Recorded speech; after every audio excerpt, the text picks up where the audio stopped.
हाँ सर, आपका नाम? जय श्रीवास्तव, कहाँ से आए? फतेहपुर से। सर, जैसा कि आप जानते हैं कि हाल फिलहाल के दिनों में धार्मिक सौहार्द का मुद्दा बहुत ज़ोर शोर से हो रहा है। पिछले कुछ दिनों में राज ठाकरे, जो महाराष्ट्र के एक बहुत बड़े नेता हैं, उन्होंने एक बयान दिया कि मस्जिदों से लाउड स्पीकर हट जाना चाहिए। क्या आप इस बात से सहमत हैं? इस बात से पूर्णतः सहमत नहीं है।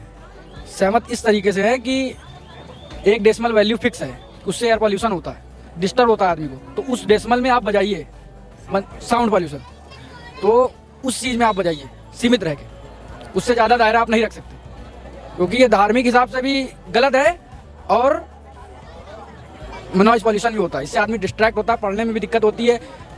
आप बजाते हैं जो भी है, मंदिर हो, मस्जिद हो, कुछ भी हो।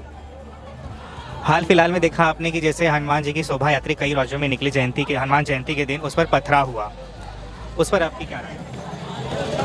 एकदम दोषियों के ऊपर कार्रवाई होनी चाहिए सख्ती से। दिल्ली में जहांगीरपुर में कल बुलडोजर चला है। विपक्ष आरोप लगा रहा है कि उसी का बदला है। वहां पर जो शोभा यात्रा निकली थी उस पर पथराव हुआ, उसी का बदला एमसीडी ने, बीजेपी ने लिया कि मस्जिद की दीवार को अतिक्रमण के नाम पे हटाया गया और वहां पे बहुत सारे अतिक्रमण हटाए गए। वो जांच का विषय है, वो जांच का विषय है।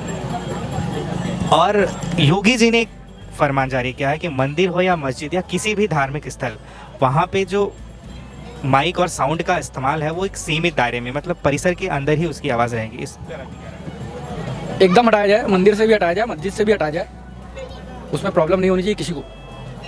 आपको प्रॉब्लम नहीं है? मतलब एकदम नहीं होना। मस्जिद से भी हट जाए, मंदिर से भी हट जाए, मंदिर में होता ही नहीं ज़्यादा। बिल्कुल हट जाना चाहिए। देखिए मंदिर में कहाँ बज रहे हैं। आदर्श जी, आपके फतेहपुर से? जी जैसा कि आपने कहा कि मंदिर मस्जिद हर जगह से हट जाना चाहिए, जी मंदिरों में तो रहता ही नहीं है जी कभी-कभी धार्मिक उत्सवों में माइक दिया जाता है। जी। तो राज ठाकरे ने जो कहा है कि मस्जिद से तो लाउडस्पीकर हट ही जाना चाहिए, उससे आप सहमत हैं? जी सहमत है उससे। अब देखिए उससे कई सारे रीज़न भी है उसके हटने के। एक तो पहला है कि आप महीने या फिर किसी त्यौहार पे बजा लीजिए तो उसमें कोई आपत्ति नहीं है। अब आप वीकली बजाएंगे, वीकली भी नहीं, पर डे हाँ पर डे बजा रहे हैं, और तो उसमें सर साउंड पोल्यूशन भी हुआ करता है, जो सबसे ज़्यादा वो है। अब जैसे कुछ तैयारी करने वाले लड़के होते हैं, यहीं पर इलाहाबाद में ही आप न्यूज़ एंकरिंग कर रहे हैं, यहाँ पर आप जानते हैं एजुकेशन का ई कहा जाता है इलाहाबाद, तो यहाँ पर अब सर बज रहे हैं तो बच्चे डिस्ट्रैक्ट भी हुआ करते हैं, और शाम टाइम पे ज़्यादातर पढ़ाई हुआ करती है।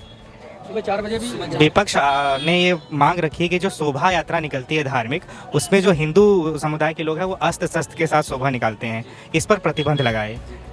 तो उनको भी बिल्कुल संविधान के हिसाब से, भारत की सरकार के हिसाब से दोनों लोग बराबर ही हैं हमारे लिए, तो दोनों के लिए के समान कानून होना चाहिए, ना इसका कोई पक्ष ज़्यादा ना इसका कुछ कम, तो दोनों बराबर ही होना चाहिए। लेकिन जो धर्म को मानने वाले हैं और जो ये यात्रा निकालते हैं वो कहते हैं कि हमारे ईश्वर के प्रति श्रद्धा, मैं ईश्वर को दर्शाने के लिए ये शस्त्र का प्रयोग करते हैं, ना कि किसी का नुकसान पहुंचाने के लिए। तो इसको में भी बंद होना होना चाहिए सब धर्मों पे। हाँ तो और ये जो योगी जी ने निकाला है फार्मूला कि सभी धार्मिक स्थल पर एक लिमिटेड वाइज रहेगी, अगर मतलब मंदिर में बज रहा है तो मंदिर तक ही उसकी आवाज़ है, बाहर ना जाए, मस्जिद में बज रहा है तो मस्जिद के परिसर में ही रहे, बाहर ना जाए। तो बिल्कुल सहमत है हम, बिल्कुल सहमत है। आप जिस स्थान पे बजा रहे हैं उसी स्थान पे बजाइए, कोई दिक्कत नहीं है, बिल्कुल बजाइए, लिमिटेड वाइज रहेगी, किसी को आपत्ति नहीं होगी। स्टूडेंट भी पढ़ रहा है अपने, और नॉर्मल पब्लिक भी कुछ भी कर रही सकती है उसमें। नॉइज पॉल्यूशन का भी इशू है, नॉइज पॉल्यूशन का भी इशू है, उस डेसिमल में आप बजाइए। तो आप योगी जी के इस फैसले को समर्थन देते हैं? एकदम सहमत है। ठीक है, चलिए।